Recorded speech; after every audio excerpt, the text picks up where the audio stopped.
நம்ம இந்தியாவுக்கு நரேந்திர மோடி அப்படின்னு இன்னொரு பேர் இருக்கு அப்படின்னு சொல்லி என்னுடைய வெளிநாட்டு பயணம் போகும்போது நான் தெரிஞ்சுக்கிட்டேன். ஆக்சுவலாக என்ன ஆச்சுன்னா, நம்ம துபாய் போயிருந்தோம் இல்லையா, அந்த டைம்ல வந்து புர்ஜ் கலிஃபா அதெல்லாம் பார்த்து முடிச்சுட்டு துபாய் மால் வழியா அந்த மெட்ரோக்கு போகிறதுக்கு ஒரு வழி இருக்கும்.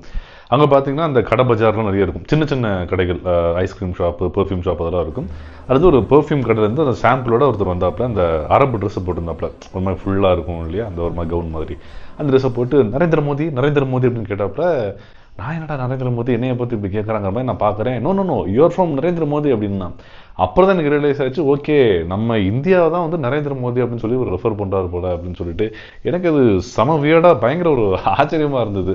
ஸோ அதான் எனக்கு என்ன டவுட்னா, துபாய் மாதிரி கண்ட்ரியில் மட்டும் தான் இந்த மாதிரி சொல்கிறாங்களா, இல்லாட்டி எங்கே போனாலும் இப்படி தான் ஒரு பேர் இருக்கா நண்பர்களே. சரி, நம்ம ஊரில் இந்தியா வந்து பாரத் அப்படின்னு சொல்லி கேட்டிருக்கோம், அதிகபட்சம் அதுதான் வேற பேராக தெரிஞ்சுது. பட் இப்போ வெளியூருக்கு போனதுக்கப்புறம் தான் இந்த ஒரு விஷயம் எனக்கு தெரிய வருது. இந்த வீடியோ பார்க்குற நிறைய பேர் வெளிநாட்டில், அதுவும் பர்டிகுலராக அரபு கண்ட்ரிலாம் இருப்பீங்க.